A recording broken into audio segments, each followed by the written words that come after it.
উপজেলায় যাচ্ছি জরুরি কাজে। রেলগেট থেকে একটা রিক্সা নিলাম, এখান থেকে রেলগেট থেকে ঈশ্বরদী উপজেলা পর্যন্ত মাত্র 20 টাকা রিক্সা ভাড়া।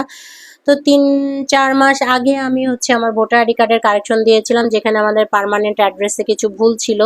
অর্থাৎ আমি যখন হাই স্কুলে জব করেছি তখন আমার ভোটার আইডি কার্ডটা হাই স্কুলের অ্যাড্রেসেই করা ছিল এবং সেটাই পার্মানেন্ট অ্যাড্রেস হিসেবে ছিল। এখন আমার কাছে মনে হচ্ছে যে না, এটা চেঞ্জ করার প্রয়োজন, কারণ যে আমার পার্মানেন্ট অ্যাড্রেস আমার সার্টিফিকেটে সাথে আমার ভোটার আইডি কার্ডের অ্যাড্রেসের সাথে কোনো মিল নাই। তো সেটাই কারেকশনের জন্য আমি 3 মাস আগে অ্যাপ্লাই করেছিলাম এবং আমার যেহেতু আমার সার্টিফিকেটের সাথে যে অ্যাড্রেসটা আছে সেটা আমার বাবার এলাকায়, তো বাবা যেহেতু জীবিত আছে, বাবারও কিছু পেপারস লেগেছিল। তো 4 মাস আগে আমি অ্যাপ্লাই করার পরে মোটামুটি মাসখানেক আগেই আমার মেসেজ এসেছে যে আমার ভোটার আইডি কার্ডটা হয়ে গেছে এবং স্মার্ট কার্ডের নাম্বারটি আমি পেয়েছি।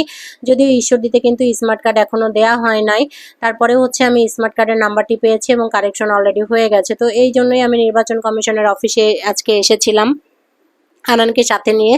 ঈশ্বরদীতে সবসময় আমার ক্যামেরাম্যান আনান কাজ করে থাকে এবং আনানকে সাথে নিয়েই আমি আমার যাবতীয় কাজে সব জায়গায় মেয়েটাকে সাথে নিয়ে যাই। তো ওখানে কথা বলার পরে উপজেলা নির্বাচন কমিশনের যিনি অফিসার ছিলেন ওনার সাথে কথা বলার পরে আমি একটি শপে এসেছি এবং এখানে যে অনলাইনে যে অ্যাপ্লাই করতে হয় তারপরে নাকি প্রসেসটি কমপ্লিট হবে। তো মূলত নির্বাচন কমিশনের যে ঊর্ধ্বতন কর্মকর্তা ছিলেন তিনি প্রচণ্ড অনার করেন টিচারদেরকে। আর যেহেতু উনি আমার স্কুলের নাম এবং শুনেছেন যে আমি টিচিং প্রফেশনে ছিলাম, স্টুডেন্ট লাইফেই কিন্তু আমি টিচিং প্রফেশনে ছিলাম, যার জন্য উনি আমাকে প্রচণ্ডই অনার করেছে, সাথে সাথেই আমার কাজটা করে দিয়েছেন। শুধু যে আমার না, সবারই অনেক দ্রুতই কাজ করে দিয়েছেন, কিন্তু টিচারদের আর কি ওনারা অনেক বেশি অনার করেন।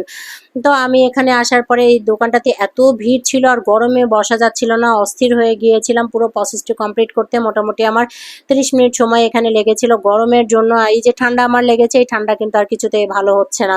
তো এখানে আসার পরে উনি অনলাইনে অ্যাপ্লাই করলেন, অনলাইনে অ্যাপ্লাই করার পরে একটি ফর্ম দিলেন, সেই ফর্মটি নিয়ে আবার সেই নির্বাচন কমিশনের ঊর্ধ্বতন কর্মকর্তার কাছে গেলাম, উনি সাইন করে দিলেন এবং কিছু কোয়ারিজ ছিল তার কোয়ারিজগুলো জিজ্ঞেস করলেন। জিজ্ঞেস করার পরে আবার যখন আমি এই দোকানটাতে এসেছি, অর্থাৎ উপজেলার সামনেই কিন্তু আপনার ইনস্ট্যান্ট ছবি তোলা, আপনার অনলাইনে অ্যাপ্লাই করা বিভিন্ন ফর্ম সব কিছু হাতের কাছে পাওয়া যায়। তো এখানে আমি ওনার ঊর্ধ্বতন কর্মকর্তার সাইন করা পেপারসটি দেওয়ার পরে কিন্তু দেখেনি যে আমার হাতে দেখতে পাচ্ছেন আমার সেই সোনার হরিণ, কি বলে এটাকে, খাজানা এক কথায়।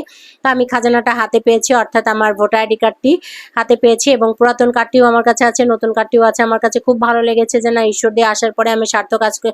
এবার মূলত এত গরম জেনেও গরমের মধ্যে আমি ঈশ্বরদীতে এসেছি, তার কারণই যে আমার ভোটার আইডি কার্ডের এই কারেকশনটার জন্য বা ভোটার আইডি কার্ডটা নেওয়ার জন্য। কারণ আমার পেপারসে সমস্ত জায়গায় যে অ্যাড্রেস থাকবে বা যে নাম থাকবে, যে ডেট অফ বার্থ থাকবে, সব জায়গায় কিন্তু একই রকম হওয়া উচিত।